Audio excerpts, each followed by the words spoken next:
ብዙ የሬሜዲያል ተማሪ እያስተዋለው የሌለ ነገር በጣም አንድ ወሳኝ ነገር አለ። እሱ ምንድነው? ለሬሜዲያል 3 ወር ብቻ የሚቀራችሁ ማለት ነው።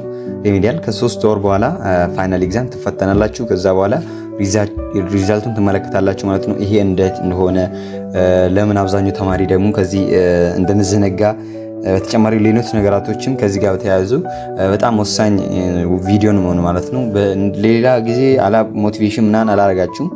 ቤዚክሊ እንዴት ምን ማድረግ እንዳለባችሁ 3 ወር ብቻ ነው የቀራችሁ። ስቲል አንዳንድ ዩኒቨርሲቲዎች አሁን ነው ተማሪዎቻችሁን እየተቀበሉ ያለው እና ኢቨን ትምህርቱን ራሱ በሙቃታ አልጀመሩም።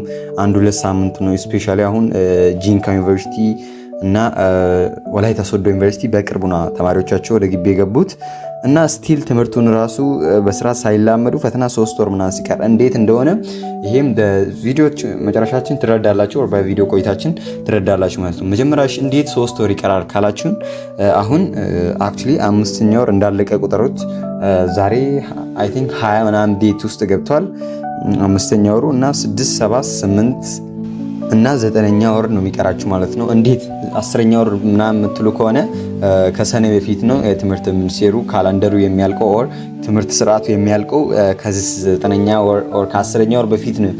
እንደዛ ነው መረጃዎች ያገኘ ነው ማለት ነው። እሱም እንዴት ነው ያገኘው ካላችሁ የትምህርት የተለያየ በጣም ብዙ ዩኒቨርሲቲዎች አካዳሚክ ካላንደራቸውን ሲያወጡ ግንቦት ላይ ነው አብዛኞቻቸው የኤግዚት ኤግዛሙ የሚያስቀምጡት ኦር የኢንትራንስ ኤግዛሙን ስፔሲፊክ ዴቱን የሚያስቀምጡት እዛ ላይ ነው ማለት ነው። አክቹሊ ይቀያየር ይችላል እሱ ነገር ግን አቬሬጅ በጣም 3 4 5 ዩኒቨርሲቲዎች ግንቦት ውስጥ እንደሚያልቅ እያሳወቁን ይገኛሉ ማለት ነው። ስለዚህ ግንቦት ውስጥ የሚያልቅ ከሆነ ከግንቦት ጋር በቃ አፕሮክሲሜትሊ 4 ወር ቢኖራችሁ ማለት ነው። 4 ወር ራሱ አይሆንም። አንዱ ከ23 ይላል፣ አንዱ ከ10 ምናምን፣ ከአንዱ ከ14 ይላል እና ግንቦት ውስጥ ፈተና ልትፈተኑ ትችላላችሁ ማለት ነው። በጣም ሞስት ፕሮባብሊ ግንቦት ውስጥ ነው የምትፈተኑት ማለት ነው። አብዛኛው ተማሪ ግን እንደዛ እየተዘጋጀ አይደለም።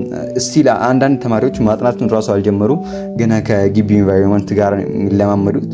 በተጨማሪ ደግሞ ዩኒቨርሲቲ እንደሚታወቀው አስተማሪዎቻችሁ ዛትማች እናንተ ታውቃላችሁ በሚለው አንዳንድ ነገራቶችን ያው ፈጠን ለማድረግ ሊሞክሩ ይችላሉ ኦር እናንተ ላትረዱ ትችላላችሁ ማለት ነው። በራሳችሁ ፓዝ ማትሄዱ ከሆኑ በጣም ትጎዳላችሁ ማለት ነው። ሬሜዲያል ላይ በጣም ቤዚክ ታዋቂ ነው። ስፔሻሊ እናንተ 5ኛ ወር ላይ ነው ትምህርት የተጀመረው እና ፈተናው ወደዚህ በምርጫ ምናምን ሁኔታ ሆነ አላቅም ወደዚህ ተጠጋ። በተጨማሪ ተማሪዎቹ ዝግጁ አይደሉም በራሳቸው ማጥናትና ኢቭን አልጀመሩም። ስቲል ዩኒቨርሲቲ ላይ ኢንዲፔንደንሳቸው የሚታየው። ስለዚህ ምን ልላችሁ ፈልጋለሁ፣ ጀምሩ። ምንም እስካሁን የምትጠብቁት ምንም እኔ አይገባኝም። እስካሁን ተማሪ የሚጠብቀው እስቲ ይረዳለው። አንዳንድ ተማሪዎች ማጥናት ይከብዳቸዋል ብቻቸውን። ነገር ግን ይህም ሆነ ያም ሆነ ፕሊስ ማጥናት ግዴታ አሁኑ መጀመር ይኖርባል። 3 ወር ማለት በጣም ኮንተንቱ ብዙ ነው። ለኢንትራንስ ተማሪ ራሱ 3 ወር 4 ወር ሲባለው ይደነግጣል።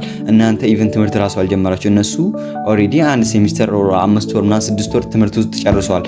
ስለዚህ ኮንተንቱ ደግሞ ዛትማች ኮምፕረስ ቢደረግም አለ ብዛት ታይም የሚጠይቅ ኮንተንቶች አሉ። ስለዚህ ፕሊስ ማጥናታችሁን እንዳትረሱ። ግቢ ላይ ያለው ኢፌክት ራሱ የተለየ ነው።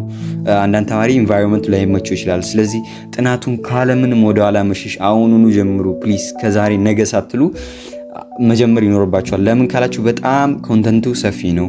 ያላችሁ ዲዩሬሽን በቀን 4-5 ሰዓት ማታነቡ ከሆነ ሞስት ፕሮባብሊ ወደ መውደቅ ትሄዳላችሁ ማለት ነው። እኔ ትወድቃላችሁ አልልም፣ ነገር ግን ማየውን ውጤት ልታመጡ ትችላላችሁ ማለት ነው። ከአሁኑ ማትጀምሩ ከሆነ አሁን 1-2 ወር የምትጨምሩ ከሆነ እረፍታችሁን አሁን ክፉ የሆነ ነጥብ ሊመጣላችሁ ይችላል ማለት ነው። ስለዚህ ይህን ታሳቢ ማድረግ ስፔሻል ክላሳችን ላይ ተማሪዎቹ እንዲያጠኑ በጣም ሲስተም አዘጋጅተንላቸዋል ማለት ነው። ሁሉም ማንም ተማሪ ምንም ሳያስብ ሳይጨንቅ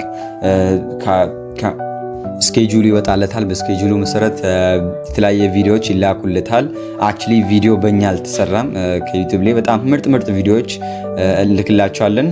አዘርዋይስ ደግሞ እንግሊሽ እና ማቴማቲክስ በራሳችን እንሰራላችኋለን። እዛው ደግሞ ልክላችኋለን።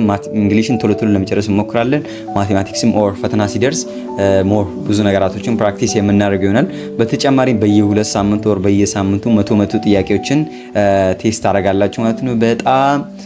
በጣም አሪፍ ጥያቄዎችን እናወጣላችኋለን፣ እንከታተላችኋለን ፕሮግረሳችሁን እና ስፔሻል ክላሳችን ከተቀላቀላችሁ በጣም ሞር ቤኔፊቶችን ታገኛላችሁ። እዛ ላይ ተማሪዎቹ እዛ ላይ እርስ በርሳችሁ ያላችሁ በጣም ብዙ ጥቅሞችን ታገኛላችሁ ማለት ነው። እና ጆይን ማድረግ የምትፈልጉት ቴሌግራም ቻናላችን ላይ አስቀምጥላችኋለሁ። ጆይን ማድረግ ትችላላችሁ። ሲምፕሊ እንዳያመልጣችሁ እድሉ ማለት ነው። ብዙ ተማሪዎችን አንቀበልም እና እንዲላችሁ ፈልጋለሁ። ፕሊስ ዝግጅታችሁን ጀምሩ። አሁኑ ዝግጅታችሁን ጀምሩ። እንደነገርኳችሁ 3-4 ወር ቢቀራችሁ ነው። 3 ወር ከምናምን ቢቀራችሁ ነው። 4 ወር ራሱ አይሞላም። ስለዚህ ለጥናታችሁ ኦር ለኤግዛሙ ዝግጅታችሁን ጀምሩ ማለት ፈልጋለሁ። ፒስ